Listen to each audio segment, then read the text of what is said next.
musukushela hayibo uthini lo muntu lento ayikhuluma yangizwa ngicela ukuthi uyilalele kahle lenkulumo idinga ukuthi uyilalele kahle ube nokuyiyoyinco. Listen properly. mthita wami work hard to become a better man, not a bitter man, ngoba if you don't work hard to become a better man, you will become a bitter man. Angikuzwa mina uthi Uyayibona lena welokhu njani izodinga ukuthi ucabanga ngokuthe ukuthi xaxa ukuze uzoyizwa Bamba ngiyazi abanye bazoyizwa ngenye indlela kodwa ngikhuluma nolova kuphela. uthini wena Musukushela mawungakabi yilento osafisa ukuba yiyo. why tell me why Uzothi hey amantombazana afuna imali, amantombazana afuna ukuthi amantombazana cha inkinga ukuthi vele identify noma ngathiwa wayifunanga imali kwawena ukuze uyifonele intombazana idinga ukuthi ube nedatha idatha liyimali. Uyabona uma ungabe usafaka imali emjolweni uyijongo ujola ngemali wena wenza into illegal, into engekho emthethweni, ufanele ukuboshwa ngoba imali kayingena emjolweni. Kiniti ewe into eyabulalisa uSamson ukuzama ukwanelisa uDelilah. uDelilah kaneli mfowethu. I-cost yokwanelisa uDelilah i-downfall yakho. Wena le relationship yakho ayikho into ekhulunywayo uma ungafikanga uphethe something ungafikanga uphethe imali. Siyayikhipha yona ngoba senzela ukuthula kungabi nokuxokozela othandweni kodwa nje umbuzo hlala ukuthi sinibhadale yini kanti le esiyikolotayo. Beja la ubhejelwa uthini ungabheji la ungabhejelwa khona. hayi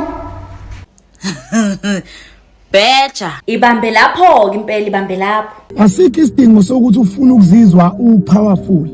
Asikho isidingo sokuthi ukufuna ukufila powerful ngokwenza izinto wenzele umuntu ngoba ufuna ukusala nefeeling yokuba powerful kodwa unalutho. Unciphisa amathuba ukuthi uthole lokuthanda ngokweqiniso. Phuma kwi-relationship esurvive kuphela uma ucompromise ama-values akho. Le efuna ukuthi upretend engathi awubuza ubuhlungu kodwa umuntu ebekulimaza. Musu kuloko uzochoma ngento eyibizayo. why usho njalo Zi-attracta nalabo abangazokuthanda ngokweqiniso kodwa abafuna lezo zinto lezo. Yingakho mawusuhlukana nomuntu omenzela izinto ngoba ufuna ukufila powerful. Ubona yena ukuthi use-powerful kanje ngamfice ngenalutho uzube nomuzo ukuthatha isibhamu ufuna ukudubula ingane yabantu. hayi indoda nje yenza into ayifunakali nje ayifuneki nje lona Shiya phansi ubungane obucost ukuthi kususwe inwele zakho. Delilah ngeke umnelise mfowethu. Ukhathele kube namadoda ngokuthi siqale sizenze thina sibe top sibe powerful sibe bakhulu before uhambe uyofuna uthanda. kahle ngimcacisele kahle ngesizulu Qhubekani madoda nibeke eqala. Okudlula yonke into. awathi ngibuye futhi ngibekele ngesingisaka Put yourself first. Ube nakho konke. Bese ubizwa ngokuthi ubroke. Ubroke kahle ngoba unakho konke. Wema elalela. Awuthule nkosikazi, awuthule, hlala phansi. awukahle lokho Uthi kanjani?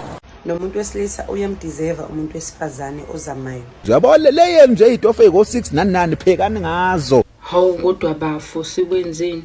Impilo seyidinga igirlfriend ene payslip ke manje. Enadala wami ongangazi ukuthi ngilale ngasikhatsini izolo ekseni ngube ngibingelele uyabona nje profile pic awungenzi ungitshela ukuthi omzala bakhe abafuna uposta amadoda. Awu, mlahle mfowethu mlahle mfowethu. Ayikho nalime lengane. Kahle kahle ukuthanda wena ngiyakubona ngathi kwaba i wrong decision. Awu, siyakubonga nasizwa ngakithi. Wena osagcina number yami oyigcinela ukuboleka noma ukucela imali yazi namhlanje imali anginayo. Cha kuthini? Waboleka imali ku WhatsApp. Ngiyakblue tick ubhala message yesibili uthi umuntu aboshwe ngiyakblue tick. Yoze nguphendule mhla usukhuluma ngebhola. Imfana. No one here is safe. Dango.